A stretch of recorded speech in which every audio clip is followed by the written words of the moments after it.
C'est une pratique qu'on croit disparue. Et pourtant, l'excision continue de faire des victimes. Cette mutilation génitale de la femme, quand elle ne tue pas, handicape la vie sexuelle et la maternité d'une femme. Une déchirure qui transforme définitivement ses victimes. D'où vient cette pratique? Pourquoi résiste-t-elle? Faisons ensemble l'état des lieux de l'excision en Afrique dans cette animation.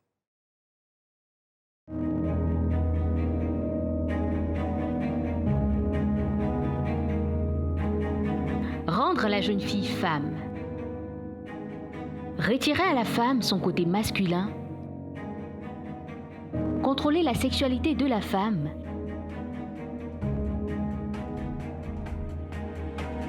Voici entre autres les raisons données à l'excision, une pratique qui fait près de 130 millions de femmes victimes encore en vie.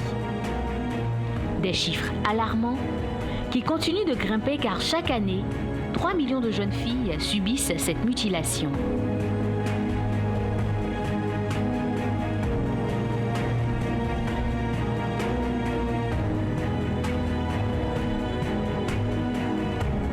Propre à l'Afrique, avec de nombreux pays touchés, l'excision est combattue.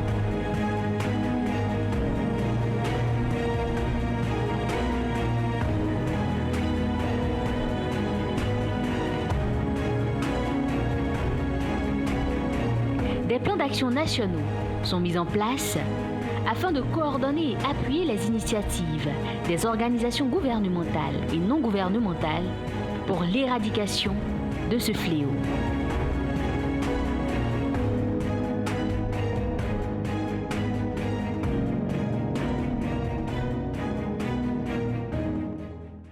Excision, on en parle avec Odile Parel, styliste modéliste, fondatrice de l'association Lucha. Qu'est-ce que ça signifie? Lucha veut dire lève-toi en langue dan. Lève-toi. Lève-toi à la jeune fille, lève-toi afin de ne pas te faire exciser. Avec nous, docteur Larissa Abou, gynécologue.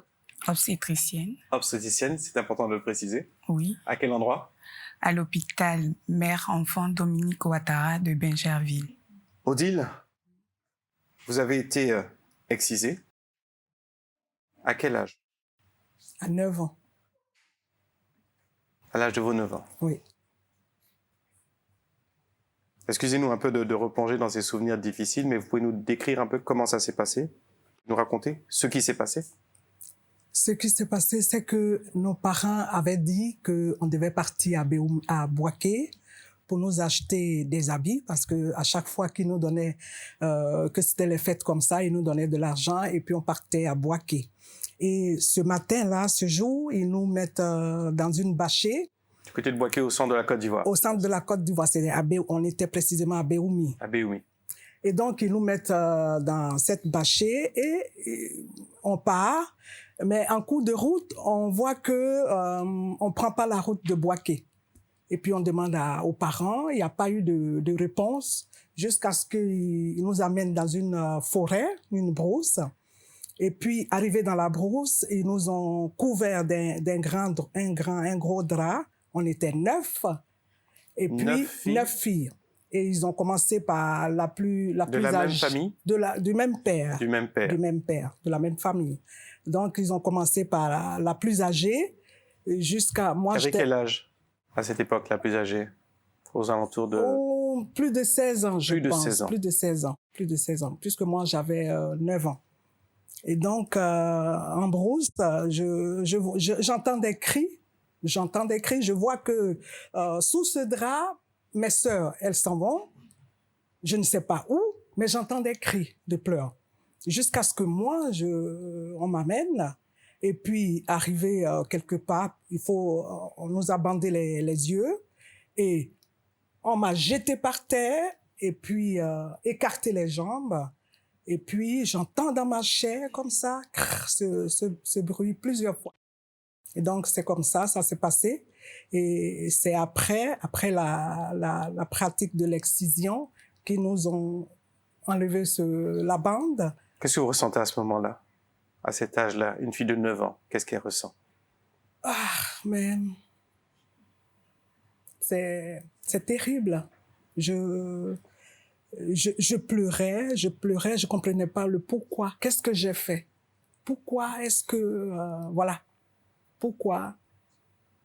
Et qui était autour de vous? C'était vos parents, des personnes que vous connaissiez pas? Si, c'était nos parents, c'était nos mamans qui étaient là avec d'autres personnes. Mhm. Docteur, en tant que femme, qu'est-ce que vous ressentez quand vous entendez cette description?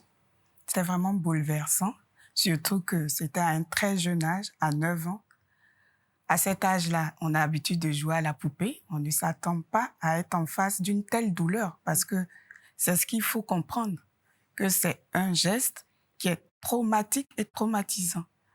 Et ça vous marque à vie. Et qu'en est-il d'une fille de 16 ans qui reçoit cette pratique-là? C'est pareil, mais pour une enfant, il y a l'innocence qui prime. Donc, elle vous l'a si bien dit, qu'avait-elle fait à ses parents pour être punie de la sorte? Parce que à 16 ans encore, on peut comprendre certaines choses. Vous avez déjà eu les menstrues, donc vous connaissez plus ou moins les douleurs génitales. Mais à 9 ans, vous ne savez même pas ce que c'est que le sexe, tout d'abord. Vous n'avez pas conscience de Ce qui se passe. Voilà. Il existe à peu près 3 types de mutilations génitales féminines. Pouvez-vous nous les décrire? Tout à fait. L'OMS les classe en 3 types, comme vous dites. Qu'est-ce que la mutilation génitale? En gros, nous parlons d'excision. L'excision, c'est quoi?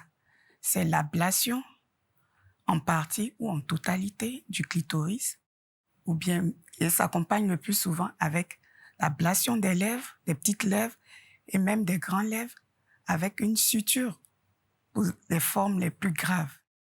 Voilà. Donc, dans la première forme, on enlève ce qu'on appelle le capuchon du clitoris, ou bien que le clitoris en totalité.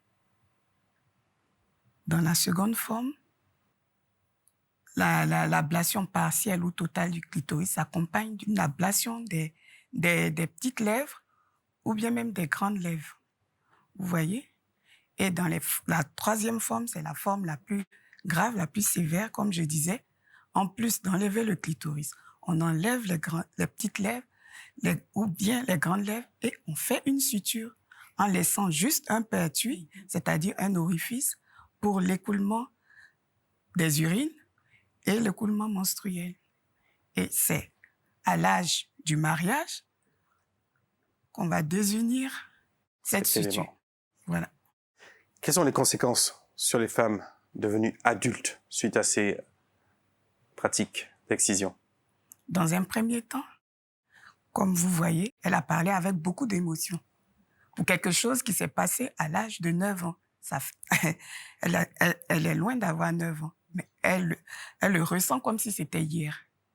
Vous voyez, donc il y a déjà ce traumatisme psychologique, surtout que dans nos sociétés, on n'en parle pas souvent. Tout le sexe est tabou. Tout ce qui est intime, attrait à la femme, est tabou. Il y a des conséquences médicales? J'en viens. Et à l'accouchement, comme on dit, et même avant l'accouchement, les conséquences, déjà, avec le risque d'infection urinaire, de fistule, c'est-à-dire de communication entre la vessie et le vagin, et d'accouchement compliqué, voire même la mort de la mère ou la mort du fœtus. Risque, effectivement, voilà, de décès, suite à cela. On ne parlera jamais assez de ces pratiques, mais elles ont des conséquences désastreuses.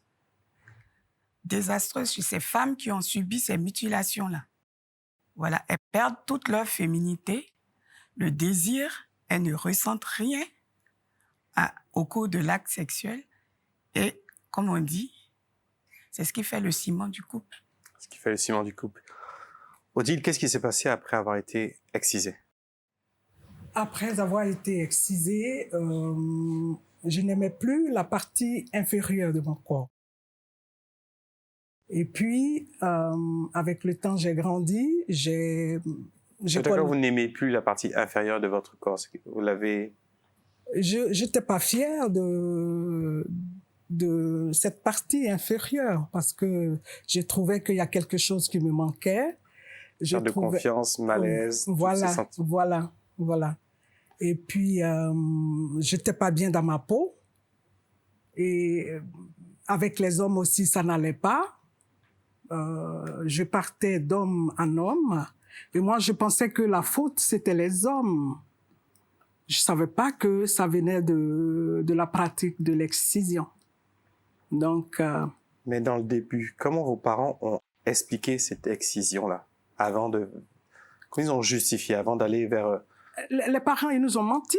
Parce que nous, ils nous ont dit, c'était à Béoumi, ils nous ont dit, on a 2 grandes citernes à la maison, vous allez aller puiser de l'eau, remplir les citernes, on va vous donner de l'argent, vous allez partir à Boaké, vous acheter des habits. Mais après, vous rentrez, vous les voyez, ils disent rien. Aucun dialogue, il y a rien. Aucune explication. Et nous dans notre c'est ma tante, la grande sœur de mon papa, qui a quitté le village et qui est venue à Béoumi et qui a demandé qu'on soit excisé. Donc, voilà, dans notre cas, c'était notre tante qui était venue à Béoumi.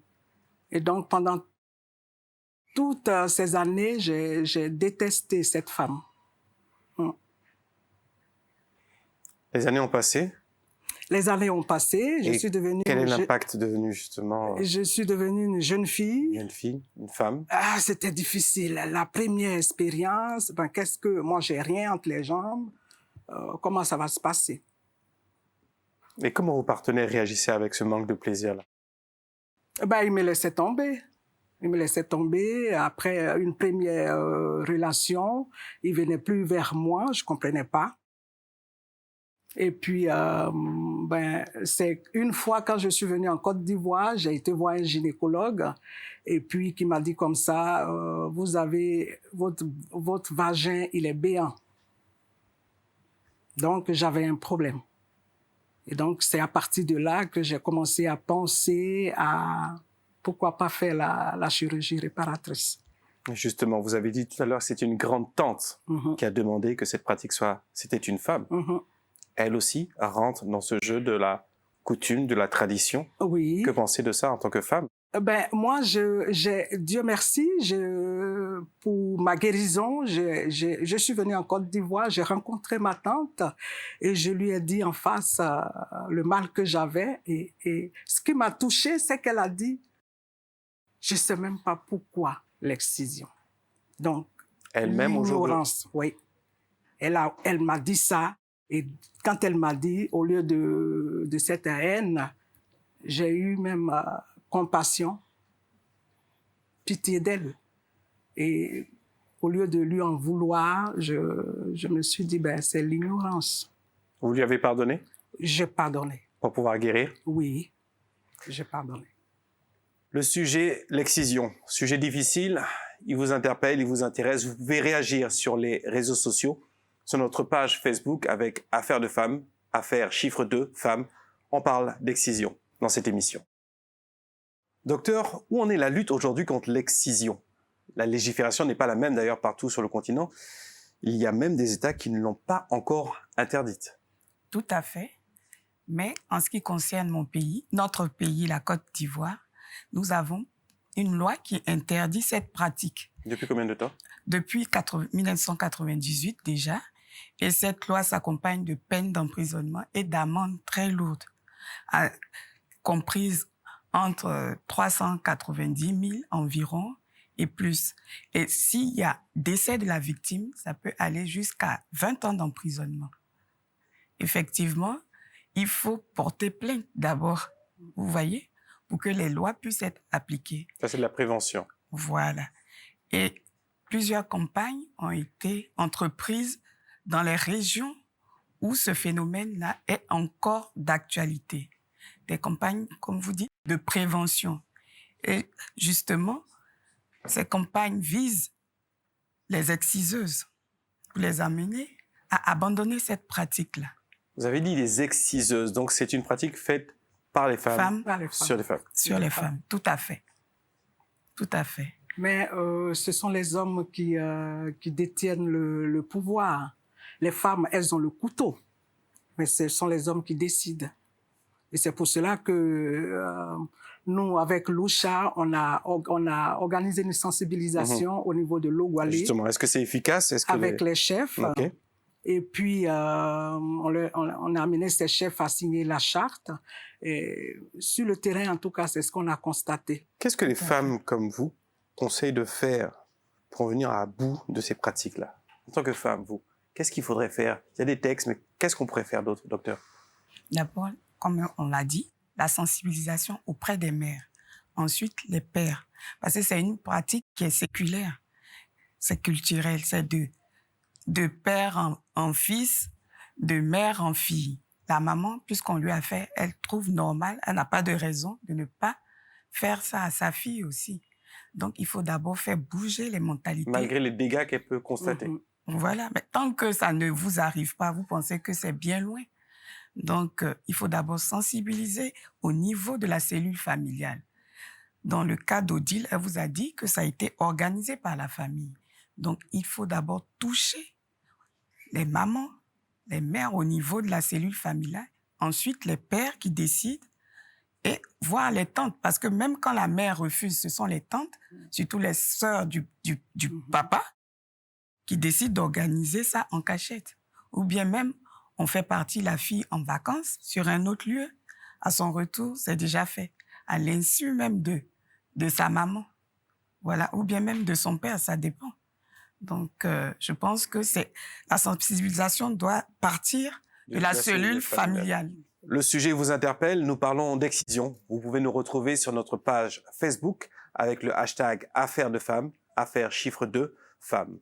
Princesse, notre chroniqueuse, elle aussi, souhaite s'exprimer sur l'excision.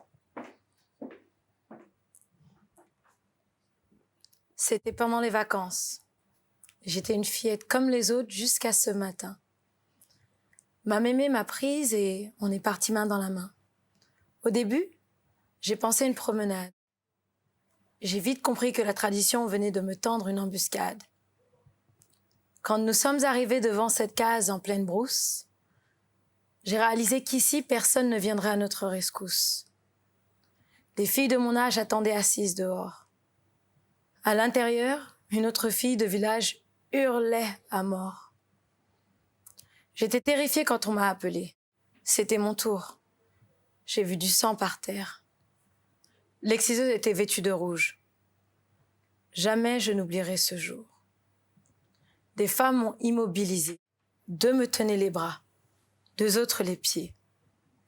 La lame trancha tout et à jamais défigura mon intimité. Elles m'ont mutilée, elles m'ont saignée. Ma souffrance était inouïe. On m'a dit, à partir d'aujourd'hui, tu es pure, tu deviens une femme. N'importe quoi. C'est une personne incomplète qui vous a déclamé ce slam.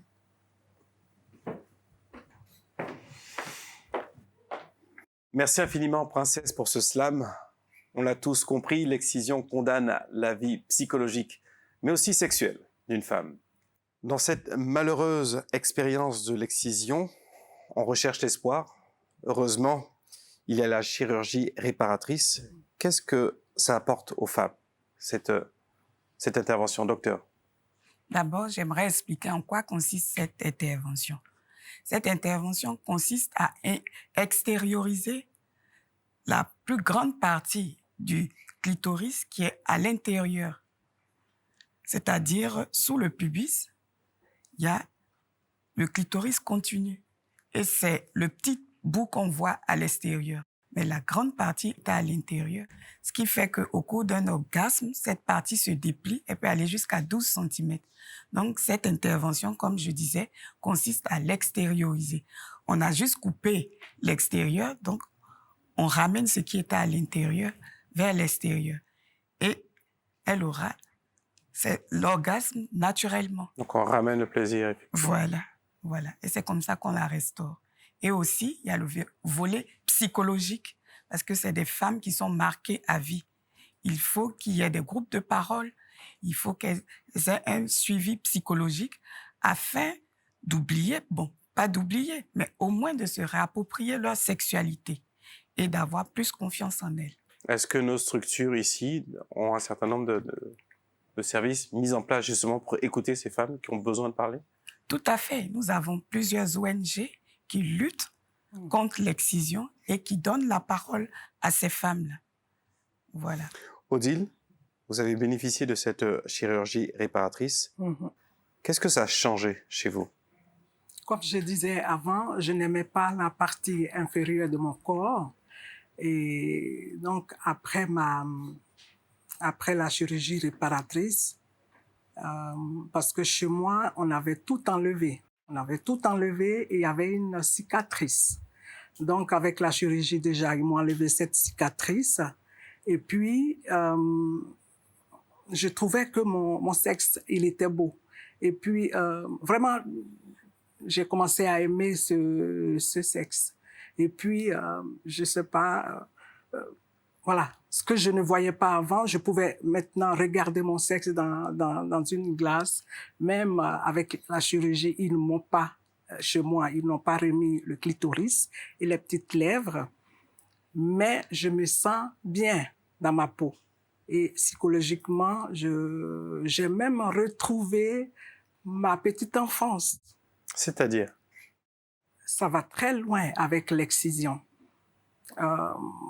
C'est quelque chose qui s'est présenté à moi, je ne savais pas.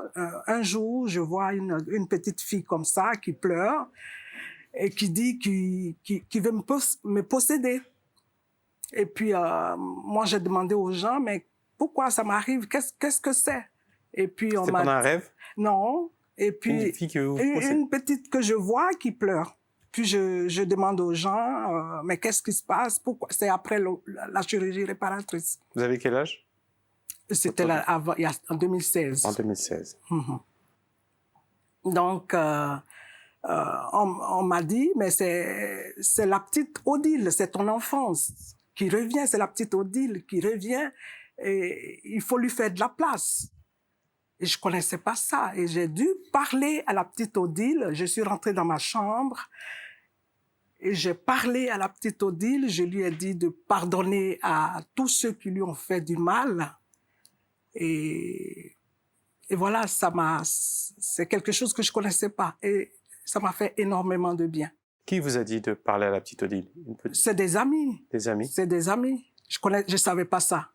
Donc, c'est des amis qui m'ont dit, c'est la petite Odile, c'est ton enfance, c'est elle qui, voilà. Donc, j'ai dû faire ce travail-là. Comment vous l'entendiez pleurer? C'était... Ben, je l'entendais pleurer, je sais pas comment dire, je l'entendais pleurer. Et puis, il faut dire aussi que j'aimais pas les couleurs, les autres couleurs. La couleur rose, j'aimais pas. Mais pourtant, avant mon excision, j'étais une jeune fille qui portait beaucoup le rose. Après l'excision, pendant tout ce temps, je me suis toujours habillée en noir. Mais après ma chirurgie réparatrice, je découvre comme ça, je commence à aimer ces couleurs maintenant. Chose que avant l'opération, c'était pas le cas.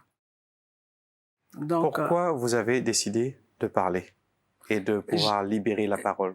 C'est une façon de vous soigner ou c'est parce que vous voulez justement lancer un cri d'alerte pour ne pas que d'autres puissent vivre cette situation?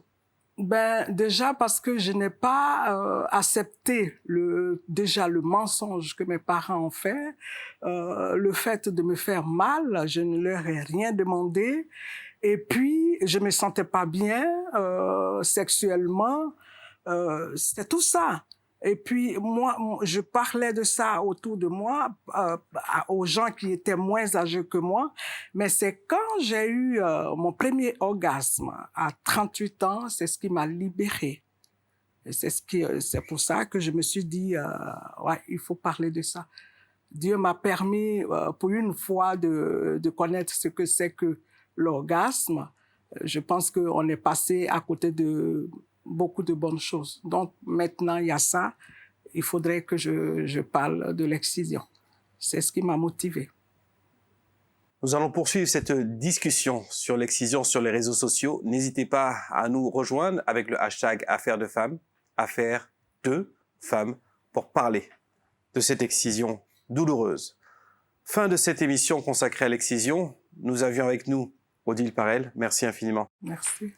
Et également le docteur Abou Larissa, qui nous ont livré leur expérience. Merci infiniment, docteur.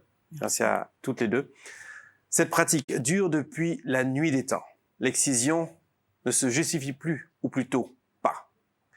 Elle détruit les femmes, mais reste ancrée dans certaines mœurs. Difficile d'en venir à bout, mais la lutte doit continuer.